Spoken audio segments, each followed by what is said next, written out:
Welcome to today's Explainer, where we're diving into the totally wild, chronological journey of a guy who managed to conquer literally the deadliest place on Earth. And how did he do it? With a watering can and a handful of cherry tomatoes. Seriously, forget your typical overpowered swordsmen or fireball-slinging wizards. Today we're tracing the hilarious, honestly cinematic journey of just an ordinary dude who accidentally glitches his way to the absolute peak of a nightmare monster tower and totally dominates it by doing the one thing literally no one expected: farming. Let's get right into it. So, the world as we know it changed forever when 100 mysterious black towers just suddenly dropped into major cities all across the globe. Now, these massive structures are completely indestructible, but they hold a very, very tempting promise: immense wealth and power to anyone who can awaken and actually clear their floors. Enter our protagonist, Sejun. He's a completely broke 26-year-old just struggling to pay rent and tuition. He desperately wants to enter the tower to turn his life around, but, well, there's a massive barrier to entry. See, to get inside as a normal, unawakened person, you actually need a ticket. And with entrance tickets skyrocketing to a staggering 200 million won, which is an impossibly massive fortune for a broke college student, Sejun's dream seems completely dead in the water. But fate has a really weird sense of humor. On his way home from the grocery store, a rogue black hole anomaly opens up right behind him. Sejun takes a desperate, honestly entirely reckless leap straight into it, fully expecting to land on the beginner-friendly first floor, pick up a sword, and kick off a grand adventure. Yeah, that didn't happen. Instead of a bustling first-floor plaza filled with eager merchants and training grounds, he lands face first in a completely deserted, pitch-black, inescapable cave. He has absolutely zero combat skills, no weapons, and nobody coming to help him. The only things he brought with him are the items rattling around in his plastic grocery bag. We're talking some cherry tomatoes, green onions, sweet potatoes, and a plastic bottle of water. That's it. He screams for help until his voice literally gives out, but he is entirely hopelessly alone. So, to just survive, Sejun brilliantly turns to farming. He uses this survival trick he saw on YouTube, turning his empty clear plastic water bottle into a makeshift magnifying glass to focus the cave's weird ambient light and actually start a fire. And instead of just eating all his groceries right then and there, he carefully plants his store-bought tomatoes and green onions right into the cave dirt. Driven by pure, unadulterated desperation, his makeshift farm actually takes root. And then, something incredible happens. The plants begin to grow at an impossible, awe-inspiring rate, thriving in the tower's magical environment. But there's a catch. This environment is also incredibly hostile. Right, so this miraculous growth is actually driven by a terrifying tower mechanic known as the Blue Moon event.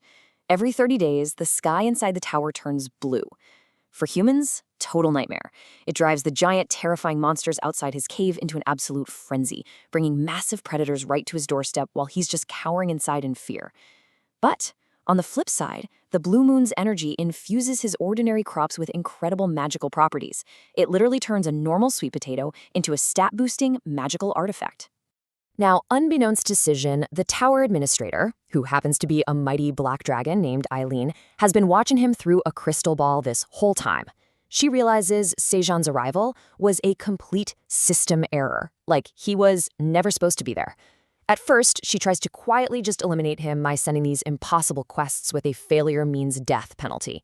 But when Sejun manages to survive by offering her his delicious magical crops as tribute, the system actually officially awakens him. But, of course, the system forces him into the absolute weakest, most insulting class possible, an F-rank farmer with quote-unquote mediocre talent. No fireballs, no legendary swords, just a harvesting buff. But you know what? Sejun's ingenuity totally shines as he builds an absolutely bizarre found family. As his farm expands, he does attract monsters, but not to fight them. Instead, he bribes them with his delicious, magically enhanced food to work as his loyal farm staff and bodyguards. It's genius. First, a married couple of farmer rabbits moves in to help water the crops. Then a poisonous queen bee starts pollinating his tomatoes and churning out magical honey. Before long, he's bribed a terrifying mother, giant red bear, and her cub to protect his cave entrance. And get this, one of his baby rabbits has evolved into a Blet warrior rabbit that literally hunts piranhas with a sledgehammer. And then, enter Theo. Theo is a wandering merchant cat who ends up on Sejun's farm after a truly tragic, heartbreaking backstory. So, he was rejected by Marielle, the most beautiful cat in his village, who basically chose a wealthy suitor holding a premium salmon over Theo and his cheap little sardines. Devastated, Theo spent his entire life savings to become a merchant and get rich, only to immediately get scammed by a goblin who sold him completely worthless human garbage. Think battery-dead minifans. So, seeing a massive business opportunity in this incredibly naive cat, Seijin locks him into a hilarious, absolutely unbreakable magic contract to sell his magical crops. The terms? Well, Seijin gets the vast majority of the profits, obviously, and Theo gets paid entirely in delicious grilled fish. Oh, and Seijin actually adds a special clause forcing Theo to use a cute nya cat accent just to help drive up sales with the human hunters. It's brutal, but hey, it's business. Armed with Seijin's produce, Theo travels down to the 38th floor and presents these magical cherry tomatoes to some truly elite hunters. Now, at first, they literally laugh at this merchant cat trying to sell them food, but then they read the item stats. The tomatoes recover a bit of mana, sure, but way more importantly, eating just one permanently burns 10 grams of body fat. The hunters absolutely lose their minds over this brilliant mechanic. I mean, who wouldn't? They eagerly buy up his entire stock in bulk, making Seijin incredibly wealthy in tower coins practically overnight. But Theo's return from his super successful sales trip brings a truly crushing reality check. While they're counting their massive pile of coins, Theo casually reveals to Seijin that they aren't near the bottom of the tower like Seijin had always assumed. Nope. In fact, they are trapped on the mythical, ultra-deadly 99th floor. Seijin has a complete and total meltdown. He skipped the first 98 floors entirely. He is trapped at the very top of the most dangerous place on Earth, with a watering can. Despite this total despair, Seijin refuses to give up. His farming operation actually scales up immensely. And remember that Black Dragon administrator who actively tried to kill him earlier? Well, Seijin's extorted taxes of magical sweet potatoes and tomatoes actually have a hidden effect. The magical properties of these human crops managed to cure the Black Dragon administrator's frozen heart, which literally hadn't beaten in 200 years. Deeply moved and honestly just completely addicted to his cooking, she secretly vows to use her administrative powers to protect her favorite tower farmer at all costs. Things are going great until Seijin's peaceful farming empire is suddenly threatened when the ground literally starts to shake. The Minotaur King, the legendary boss of the 99th floor and the guardian of the exit, has breached Seijin's farm. Even the Black Dragon administrator's system commands fail to stop this guy. Seijin's monster bodyguards brace themselves for a brutal fight to the death. The king charges in, his giant axe raised high. But in a massive twist of cinematic whiplash, the terrifying boss doesn't attack. The absolute nightmare boss of the 99th floor throws his axe aside and drops right to his knees, literally begging to just get a taste of Seijin's legendary roasted magic corn. Why? Because a few days prior, he had found and eaten some of the leftover magical grass and crops tossed from Seijin's farm.